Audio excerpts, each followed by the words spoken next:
Literally, it is the Blend Show. We shall see. GoGoRadio.com. The fabulous, beautiful Nika Ray is in the building. Oh yeah. AKA John B's #1 side piece. Sad, never. Oh yeah. Just his #1. Don't get it twisted. Yeah, you're right. I mean, don't kill my vibe. Hey, especially Especially when he waved at you the other day. Yes, he did, and he winked. You missed that. I'm gonna have to send you the video again. You missed it. Wow, baby. Yes, and he remembered me and everything. So, January 15th, Howard Theater, I see him again. So, before then, look out for Christmas cards. I do have a couple pictures that I'm going to send out to y'all. Okay. Did you show him that he was your screensaver? Yes. That's what's up.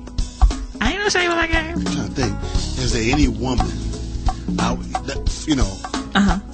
I mean, but it was not, you got to realize he's not just my screensaver. It's the screensaver of me and him that we took in January. Okay. So it's not like, I just took a picture off the internet. No, it's a picture of me and him. Well, I'm happy that we took together. I'm happy for you. We got Mike in here. Go Jesus. Yep. If I could get Mike to shoot a video for my new band, I'd be a real happy guy. You know what I mean? I have seen the backyard footage and the junkyard footage from Geno Park. Geno Park, man, and that ain't no regular iPhone, sidekick now video with them. camera, Joe. Like they are the Go-Go TMZ. It ain't the IG video. Yeah, it ain't the regular IG video. Like somebody took their income tax check and invested it in something. You know what I mean? But also shout out to Mike because, like other people, we might as well speak now because he's a Giants fan. And I saw y'all play the preseason game. It's going to be a long year for y'all. I'm praying. Yeah. Hey, ain't nothing wrong with winning the preseason Super Bowl. Shout out to Aldrick Robinson from the Washington Redskins. Yep. Who is the best preseason Redskin player in the history. I mean, if there was a Hall of Fame for preseason players, he'll be in it. You know what I mean? So shout out to everybody who beats in preseason and then get here and suck. Shout out to Doughboy the drummer. He's tuned in, and it's been a while since he's been tuned in. I think we went on a campaign. We don't eat onion rings. We don't eat onion rings. We eat chicken wings. Wow. Yeah, so I'm sorry. Shout out to him because that choir director thing he does is pretty freaking funny. You know what I mean? Yeah, but the campaign is, of course, we had Steel Band scheduled to come on. And some things, rise or whatever took place. Everybody is busy. We do appreciate people that do take their time to come through. And been still waiting to reschedule Steel Band, so that's the campaign, man. Doughboy, get your squad up. We not eating onion rings. Or we not eating onion rings till you come back through. Simple as that, right there, man. And especially since they got they got Super with them now. You know what I mean? Like they actually affiliated now. They got Super with them. You know what I mean? So yeah, man. Wow. Well, I am excited. This is I've been excited for this moment. I've been waiting for this moment so long, you know what I mean? I'm very excited about this, you know what I mean?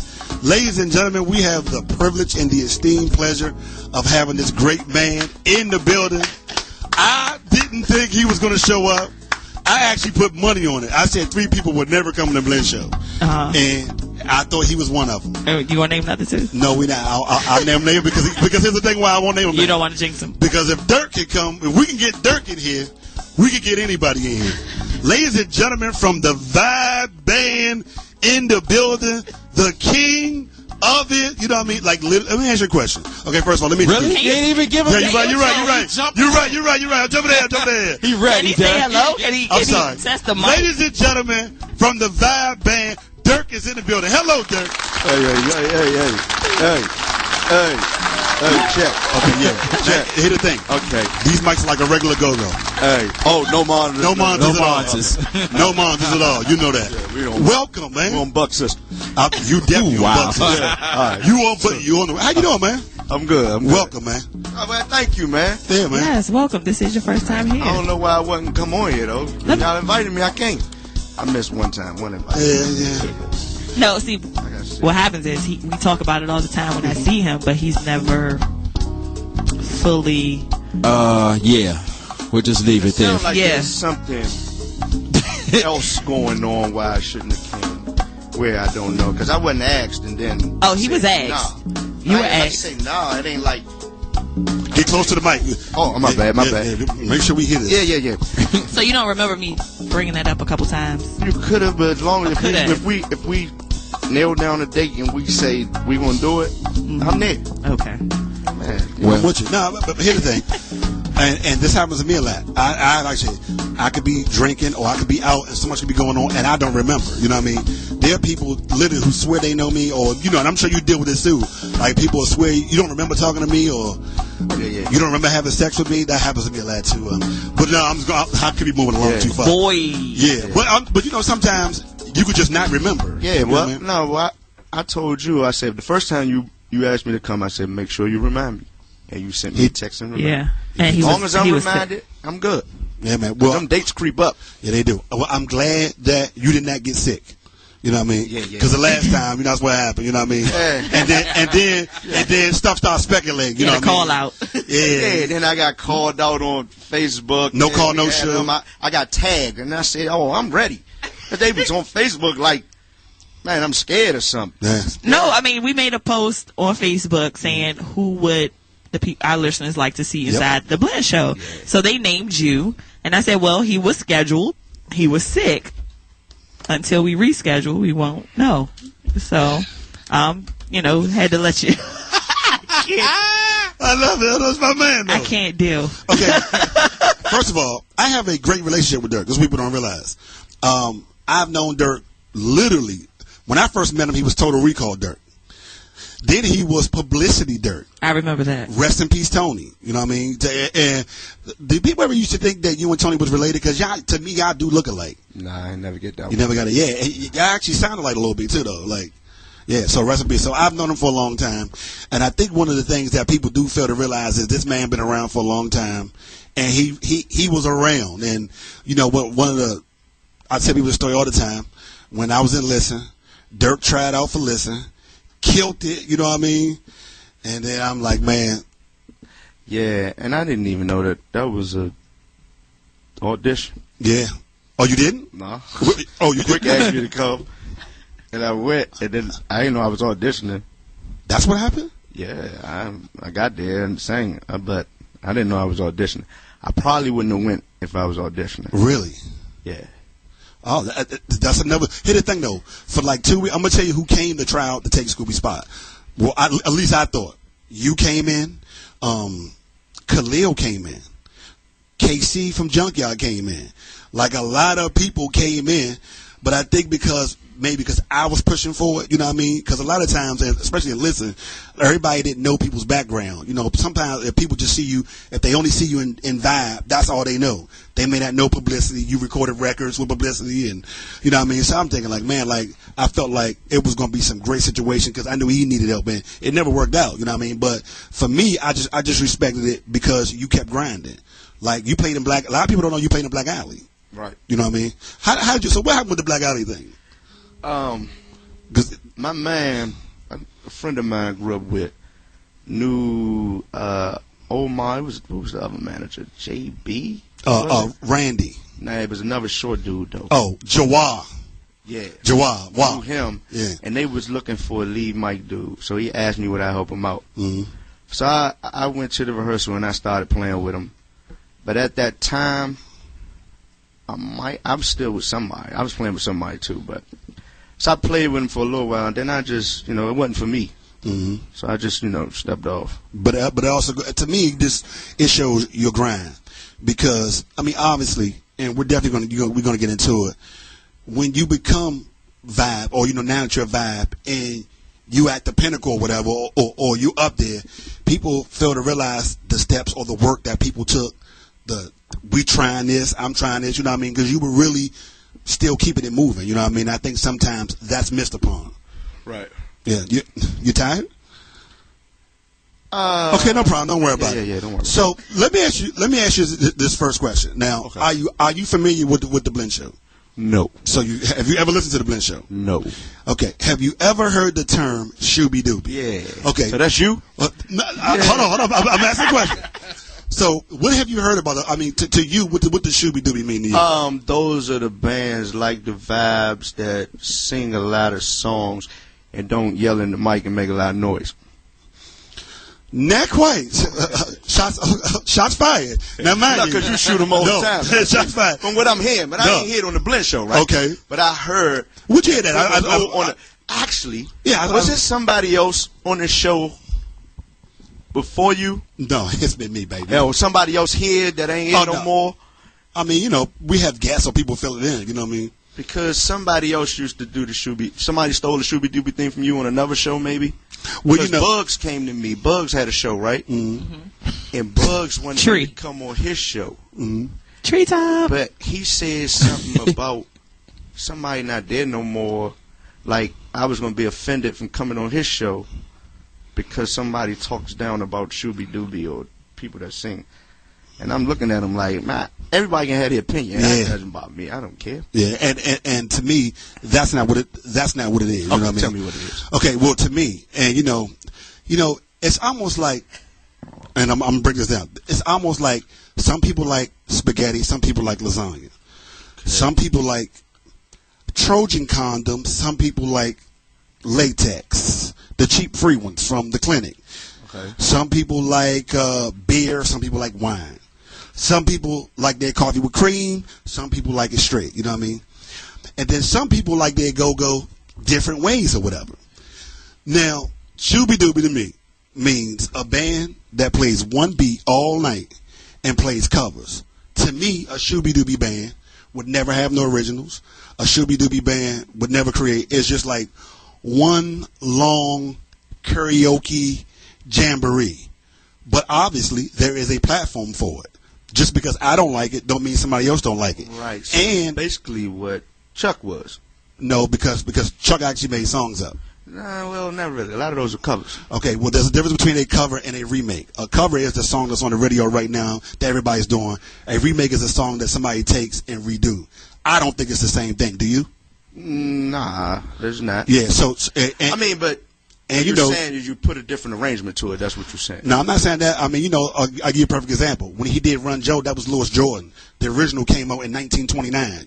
So obviously, it's not a cover. A cover to me. Now, once again, we can get this. A cover to me is a song that somebody plays that's on the radio, like a cover song that everybody plays it exactly how the artist sings it. Because but that's did you know where Run Joe was before you heard it? When you heard Run Joe, did you know? No, I didn't. Exactly. But that's probably 95, 99% of the band. You have to. Everybody plays a 95% of the bands. You're saying majority of the show is covers. Everybody plays covers. Yeah, everybody does. We know that. Everybody. Yeah, that's not a secret. But we're saying if you do it all night, no originals, and you're doing it to the same beat all night. Oh, okay. That's what Shoobie Doobie is. All right. Cool. Yeah. I got my definition. Yeah, but here's the thing though. I don't think it's a bad thing. And let me say this though, and I really want to get serious on this. I think people take out the content because I'm funny. On here I'm Boosie Vegas. A lot of times I do think, and I'm being real serious on this point. People kind of digging deep to it. If anybody listen to the show, anybody know me, they know I'm like flying off the handle. I'm the guy in here that's flying off the handle, saying stuff. It's engaging. Sometimes she may say it. A lot of times I don't want to say sometimes it's tongue in cheek. It's not all the way people take it. You know what I mean? Because I had a conversation with somebody. I actually had a conversation with two people. I've never said this before. A big band, two big bands, grown and sexy bands, wanted me to play in their band. And they both said the same thing to me. Could you stop saying the Shoobie Doobie? Could you not? Then I asked them, well, do you know what it means? And I think people kind of take into it too much. You know what I mean? So I just want to say this. A lot of times in the Blend Show, I am the funny guy. You know what I mean? So it ain't because people probably think, and this goes with Scooby too, people think I probably dislike you, which is not true. Me and you have a great relationship. We've never had nothing. Now, I may not prefer the music that you play at times or none of that, but it's never been no real issue between me and you. Same thing with Scooby. People who don't know me and Scooby know we were best friends. I lived with them. You know what I mean? And people take it the wrong way. So sometimes if you hear it through a second or third hand person, they kind of taking it the wrong way. You know what I mean? So I just want to say that. Now that we're saying that. Now that the disclaimer is out the way. Yeah, now the disclaimer's off. Yeah. No, because here's the thing, though. I appreciate you coming, and I ain't want you feeling some type of way like we come here to set you up and bash you. Like it's going to be some, like we could literally come in to bash you or whatever. You know what I mean? Like everybody has a philosophy on what they like and all that. So I just really want to say that because me and you ain't never had no issue. We've never had no tension. We've always had a great relationship. When I see you, it's love. You know what I mean? So I just really want to put that in context before I start going into Boosie Vegas again. All right, let me know when you change back and forth. Boosie Vegas is back now. All right, so yeah, so you know, shoot, we back now. Shoot. All right, shoot. Okay, so you're funny. So let me that's pretty good. So now that my disclaimer is over, let me ask you a question.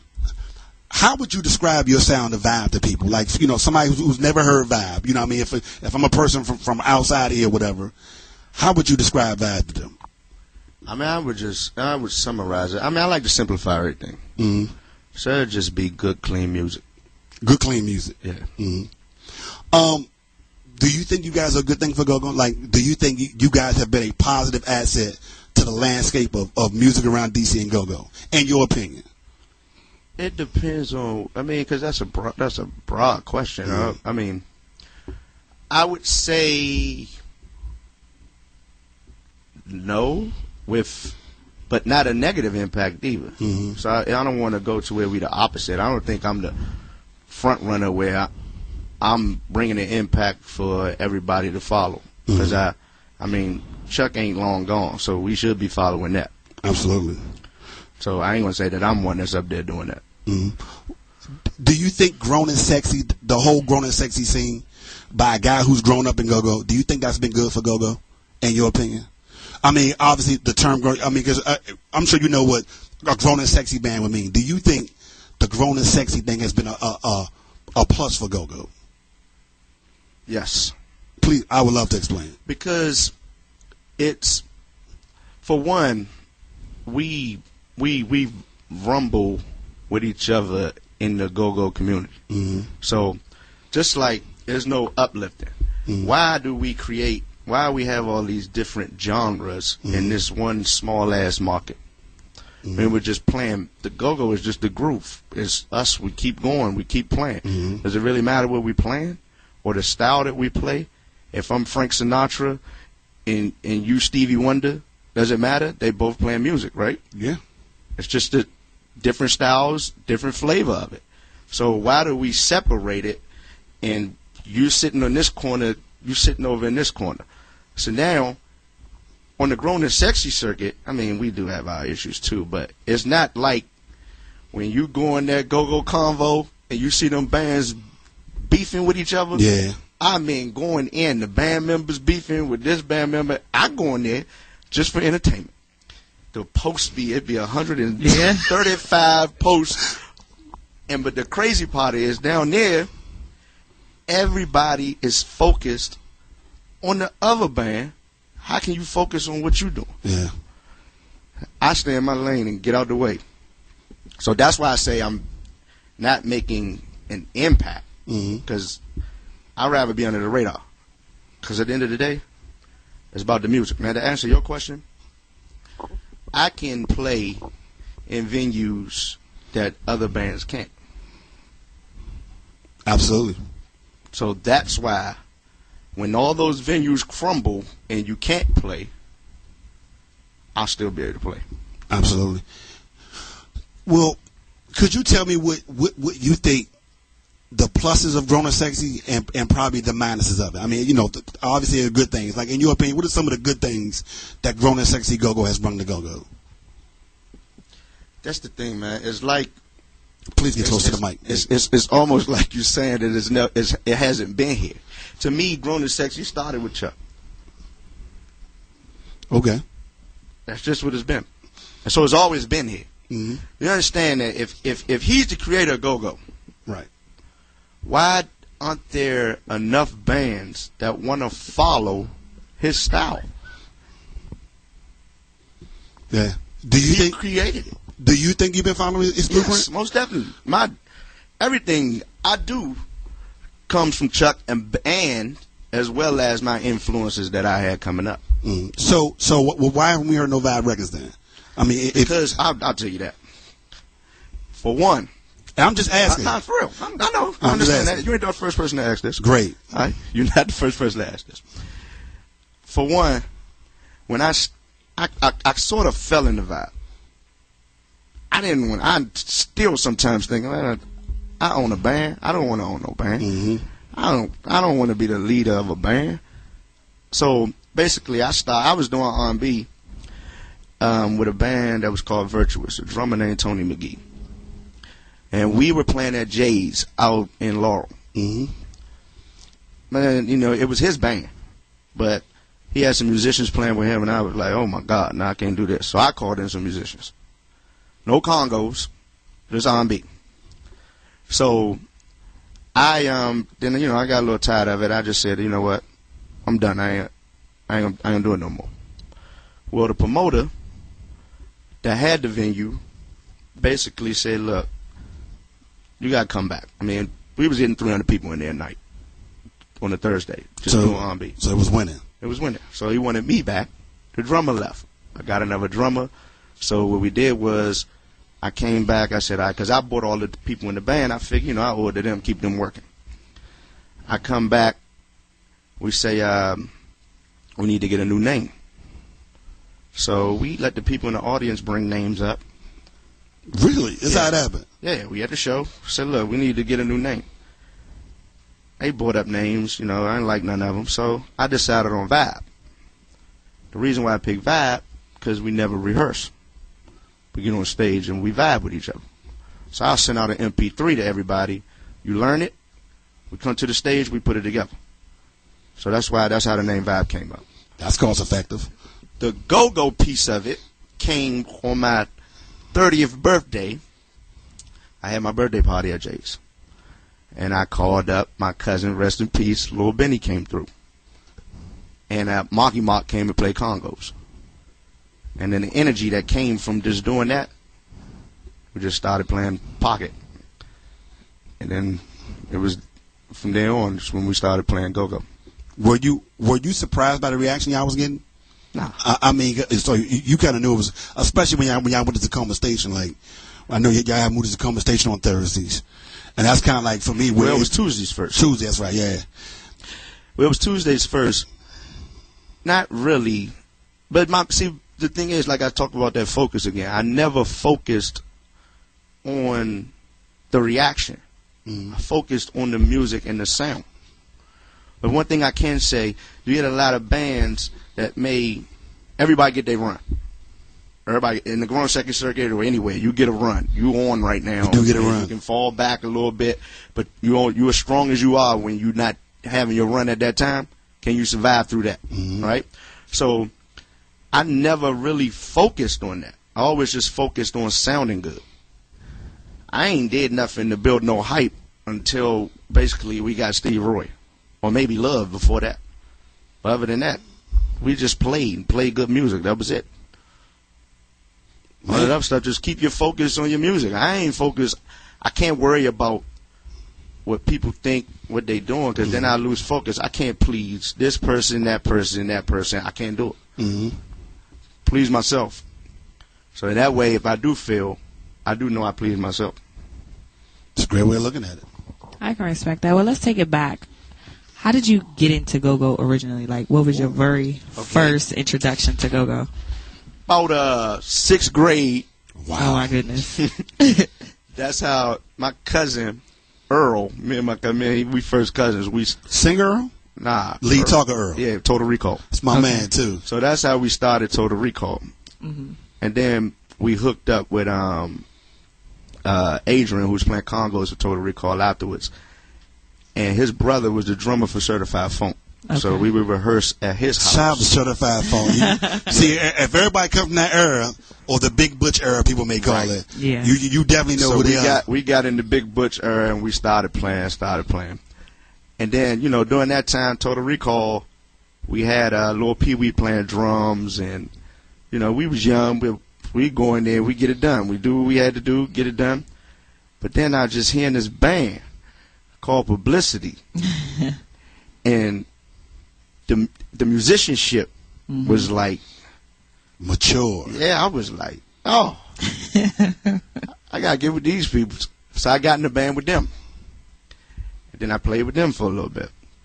Then I hooked up, rest in peace again, Glenn Ellis, bass player for Chuck Brown. And I started doing studio sessions with him. I started singing hooks on a rap group called The Scrapers. I remember Clothing line. I remember Scrapers. Yeah, Scrapers. So I started singing background on them, and then I started playing with Bits and Pieces. The jazz group with Sugarfoot Rick, Louis Oxley, Glenn Ellis, and Gabe Pruitt. So once I started playing with them, it was like the dynamics they was playing with. It sounded like I was singing in the shower. So I went back to publicity practice, and I told all that. I said, man, y'all sorry. You said that to them? I told them, I said, man, y'all dudes are sorry. Because it was just a different level of musicianship over there. Yeah. So I started playing with them, and then I started gigging with Bits and Pieces with Funk and Benny. Then I started gigging with Maisha and the Hip Huggers. Then we had a band called MVP that was me, Kigo, Nunu, Dwayne Lee, L-Rod, Kevin Bright, Demi Doc. Yeah. Kevin Levi on sax. We actually recorded the album. Publicity recorded the album too. Then after that folded a little bit. That's when I started that Virtuous thing, and then Vybe kind of fell in my lap. Just by me being the front man, the leader of that Virtuous situation, and bringing the musicians in that I met over the years. And to answer your question about an album, I always did music or played in bands for a hobby. So it was never my time when I wanted to record was my younger days when I was with Glenn. So after that, you know, I got married, had a family, you know, that was just an outlet for me. So I really had no desire to record. Put it that way. So you've never, since you've been young, had a desire? I had it younger, yeah, but not now with Vybe.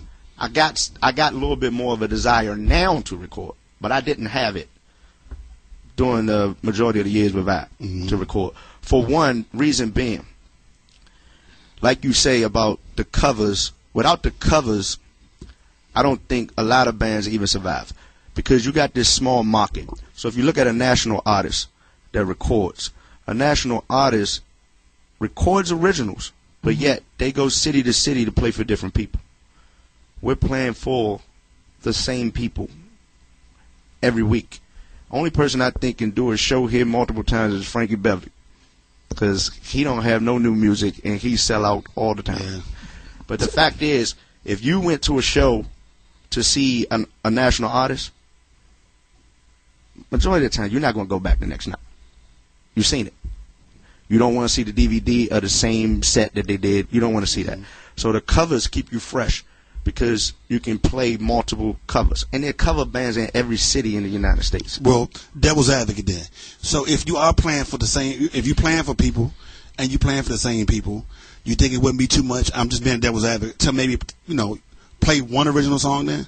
I mean, especially if they're constantly coming anyway. Like, you think one may be too much? Well, nothing is too much. Yeah. Nah. But you just don't have the desire to do it. I didn't have the desire to do it. Yeah. No, I can understand that. I understand that.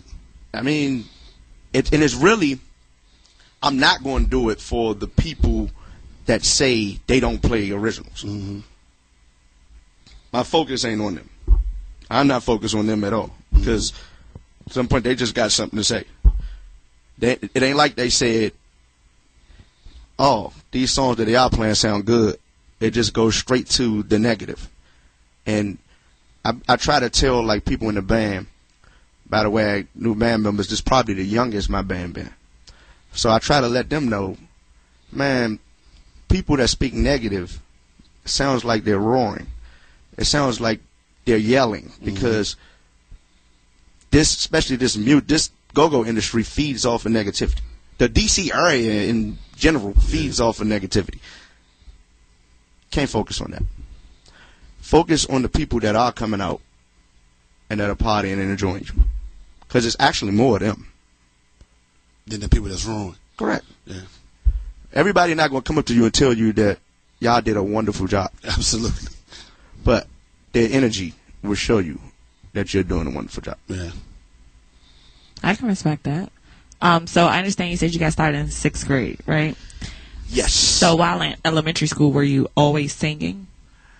And doing more lead talking.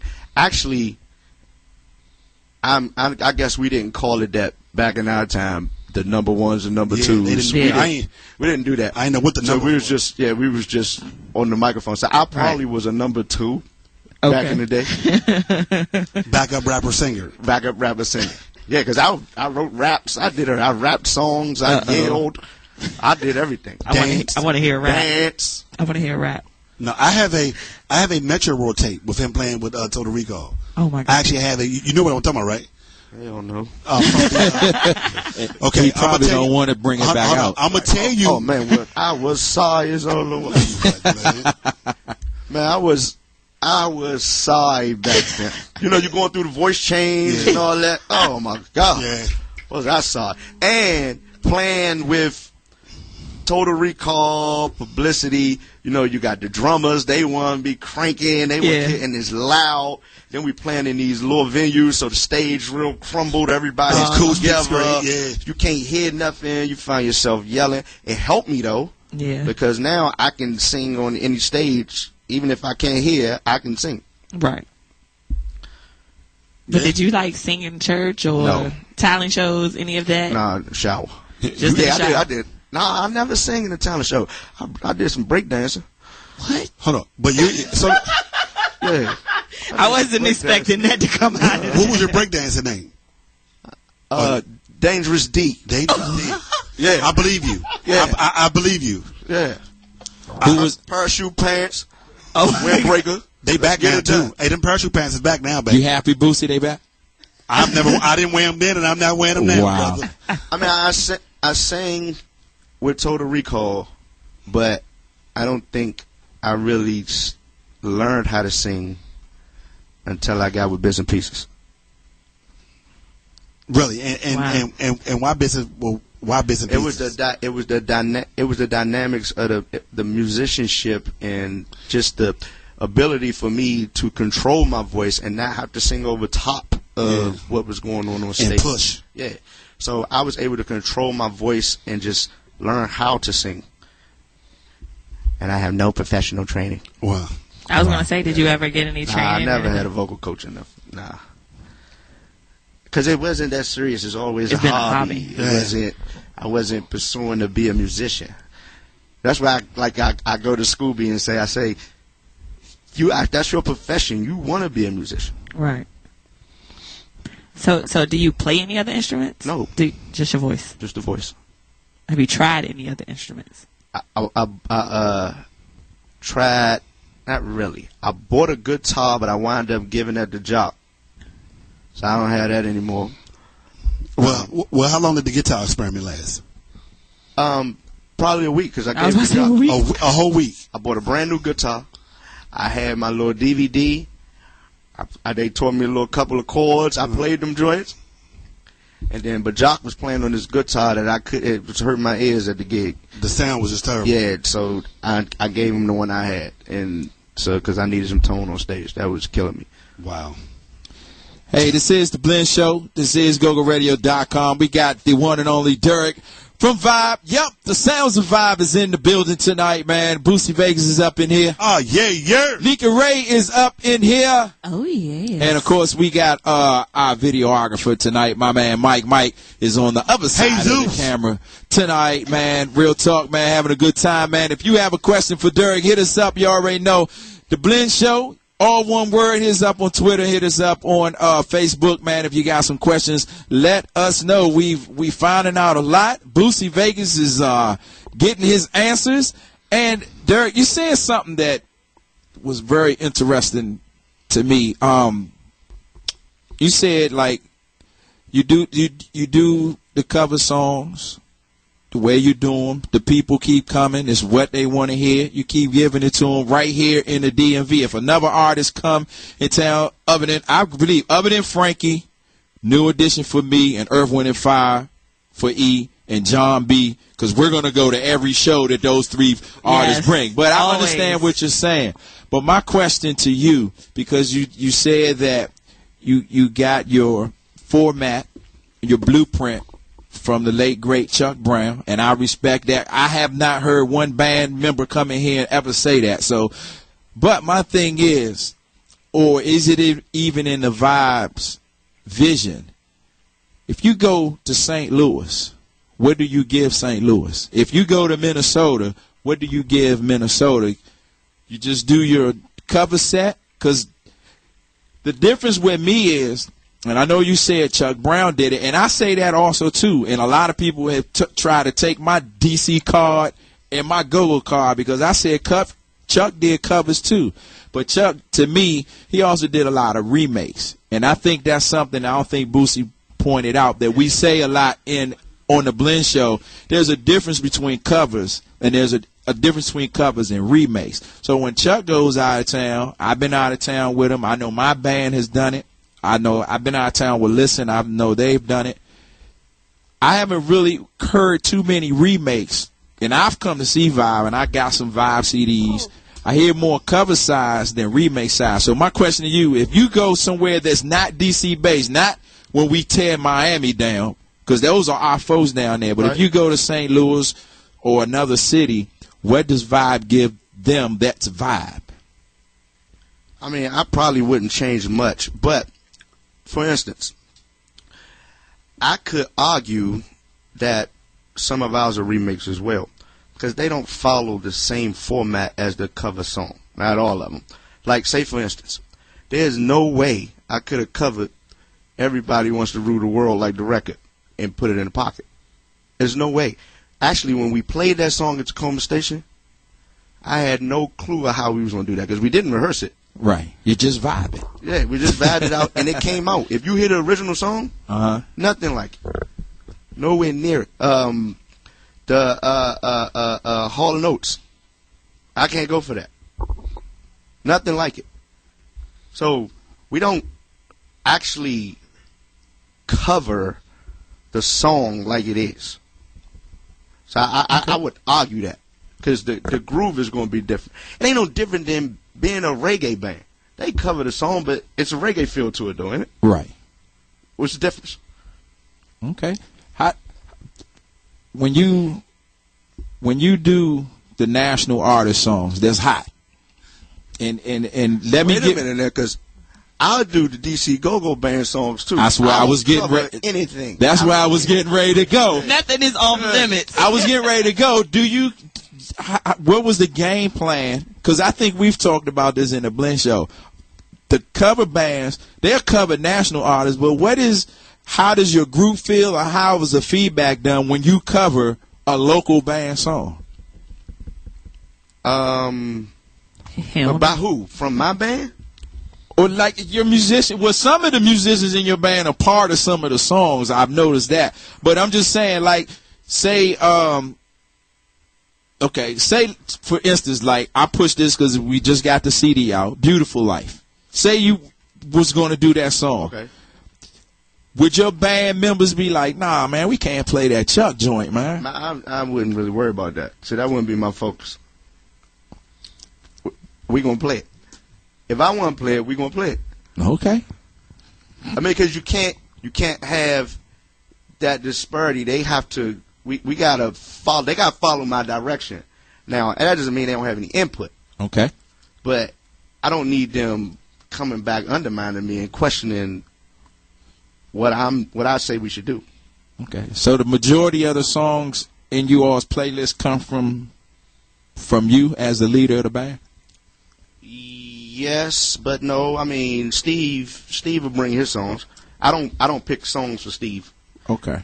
I mean, he may recommend a song for me because it may not fit his voice, and then I'll do it. But I want him to do what he's comfortable with. Another band member may come and say, "Can we play this?" And I'll say, "Okay." I mean, I'm easy going, but if I pick a song and I say we want to do it, I'm not really sending it out for input. You're not asking. You're learn the song. Yeah, learn the song. We playing the song. Okay. Because right. I mean, for one, Vybe is my vision.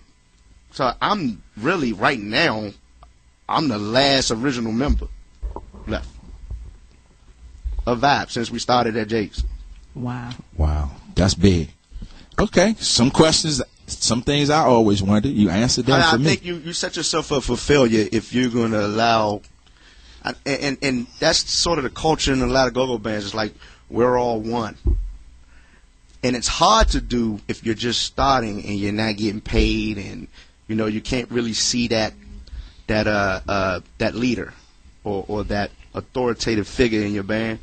Because if you're not getting paid, then everybody's going to think that they're the chief because they think that their worth is more because they think the band is only working because of them. And then that's a bad band off the break. Right. Because now you'll never get any chemistry on stage because everybody trying to out-crank each other on stage. Everybody want to show out. Nobody got a pocket. Nobody. So in my case, mine's a little easier because I pay everybody. I pick who play. I pick who don't play. Shot caller. So it's a little easier. All right. That's what's up. But you got to have that model. You got to have one lead. Got to have one. If everybody, you want to talk about doing original music, but we don't even have a national artist mentality. If I'm Brian McKnight, I hire and fire everybody. I hire my manager. My manager works for me. It ain't the other way around. People. In Go-Go, the manager owns the band, but he ain't on stage. He ain't right. But the person that sells the band is the artist. It's really the people on the front line. If they don't own the band, how can you follow their vision? And you're trying to follow this guy that ain't in the band. I hear that. A lot of you made a strong point there, and I hope people heard that, man. A lot of people don't understand, man. The manager works for the band or the organization. You don't work for the manager. You know what I'm saying? In most circumstances. That's absolutely how it goes. The manager works for the band. And also the great point he made about how, because the worst thing about being in the band is when you got to listen to 10 different opinions, 10 different philosophies, 10 different ways of doing it, and then you want people to feel like they're being included. That's been like oh my God, that's like the hardest part. That's terrible. Yeah, it's like one of the hardest things. And it'll be worse if you record. You better grab your production team, small team from your band to get the ideas down and record with them people. Get you the people that play keyboards. Go sit down and build a skeleton and get your ideas together. Yeah. And then you record that way. Because if you got too much going on, you're done. And somebody's always going to feel like they left out. And you know how it is. Sometimes one person make three other people feel bad. And you still never get it done. We got Derrick from Vybe here. Yeah, I want to ask Derrick one more question. Absolutely. How do you feel about opening up your mic, your stage to other artists in the game? That doesn't bother me at all. But it all depends on the flow of the night, because at the end of the day, it's still my brand, and it's for the people that came in to see us. So if you're somebody, I guess a lot of people that still do the stuff that I used to see when I was with publicity, they'll come up to you and say, let me get 5 minutes. What are you going to do in that 5 minutes? And it ain't this type of band. I mean, what are you going to do that the people not going to look at you like, who is this guy? Who is this guy and what is he doing? And get him off the stage. So I'm not going to do it to the people, first of all. Okay. The other thing is, I never say like E is established. E's in the house. I'm never Genghis, Bugs, Funk, anybody. I'm not going to go ask them to come up there if they there. They want to come up there, they'll tell me. Because I know how I am. When I'm out, I don't really want to enjoy. Yeah, I don't want nobody calling me up there. I'm here to listen, and I don't want to mess up your chemistry. Yeah, and sometimes I don't think people really think that far into it. You know what I mean? 'Cause it's a great point that sometimes when people ask you to get on the mic, you're still servicing the people who paid their money to come see you. Like it's still about them, and yeah, it's about them all the way. And you just got this it's that hype factor. They want to build that hype. They want to get on stage with Vybe. They want to get on stage with Junkyard. They want to be on stage with Subtle. Yeah. They want to be on stage with Familiar to show, I'm there. And now they want the CD afterwards because I got my 5 minutes. Absolutely. Let me ask you this question because I think this is really unknown about you. You actually related to Chi Ali and you related to Benny. Lil Benny. So growing up, did you know who Benny was, and did Benny have an influence on you growing up? Yeah. At all our family, few of our family reunions, Benny would put a band together and they would play. At your family reunion? At the family reunion. Wow. And even before that, he used to do kitty cabarets at the Metro Club. So I'm like probably 8 or 9 years old. I'm in the Met. Chilling. They do a day party and do it for the kids. Wow. Yeah, Chia Lee, I met once at one of the family reunions when we were younger, and actually it became it wasn't until a little later in life that we realized we was cousins. And Earl realized it, because Earl remember all Congo players, all drummers, everybody that played. He remember all of them. And Chia Lee was actually playing the Congos first. Yeah, I remember that. At that family reunion. He had got on the Congos when Benny and them was there. And that's back when Elmo was playing. Wow. Wow. Elmo get busy one time. I probably seen you because and Kato was on guitar. Yeah, absolutely. Shout out to Kato, man. Yeah. I mean, it's interesting because you know you do have a deep interesting thing. Let me ask you a question. Did you feel any? I'm trying to word this. How did you stay out of the Chia Lee Steve Roy thing? You know what I mean? Like, obviously, him being in your band and you playing with, you know what I mean, with subtle sometimes up at the Wild Ringery. Was that what? You talking about me? Yeah. Filling in with them? Yeah. So, you know, playing some shows. I mean, was it an awkward situation for you? Nah, because you know how you don't care for the Shoobie Doobie bands? Mm-hmm. I never liked subtle. Okay, let me say this. I don't dislike all Shoobie Doobie bands. Okay. So I want to say that. I didn't. Subtle got moments where they crank, but Subtle wasn't one of my favorite bands, right? But I look out for everybody. Mm-hmm. Walker Reds asked me to sit in with him. I sit in. I think Day had just went in. And everybody loves Walker Reds. Right. So I sit in. I'm sitting there, but he's calling a little too frequent. You know, I'm sitting in a little too much. Like you're part of the band? Yeah. So what I did was I recommended Steve Roy. Steve Roy at that time was with The Mix, but I saw him after hours. Yeah. Mm-hmm. And before then, Y2K. Right. And I told them to get Steve Roy, and then that's when Steve Roy went to the band. Mm-hmm. Now the fact of him coming to me, I don't think. Well, Ali was already gone. Ali had left first. Yeah. But you know, so Ali wasn't there. So when Steve Roy left, and Ali came back. So I never really had to deal with that situation. I don't even know what that situation was. Steve Roy actually reached out to me to come over. Because I don't go take anybody from anybody's band either. Absolutely. I don't do that. Absolutely. Because they tried it with me. Last question before we take this break, and I never asked this. I never knew the story behind it, so I'm just interested of it. What was the situation? What was the situation? Because I felt like when you had Miss Lady in the band, y'all had a real great thing going. People were really responding to y'all. What was the situation with Miss Lady being in Vybe, no longer being in Vybe? I mean, because I see that she's actually done a few reunion shows, or if that's what it's called, reunion or whatever. You want to do that after we come back from break? Absolutely. You know what? How about that? How about that? We're going to take him. Hey, this guy's been here before. He's actually ready. Professional. Clearly. He's in the game. But he's never heard of the Blend Show or been listening to us. Okay, all right. And he never heard what she don't know what Shoobie Doobie means either. Yeah, exactly. Don't worry about it. I still got some good questions left, so don't worry about it. You know what I mean? So far, you good. First half is over. It's the Blend Show. GoGoRadio.com. Derrick from Vybe is in the building. We're going to get a few more questions because he said he was going to answer these questions when he got back off a break. So, yeah. All right, man. Hit us up.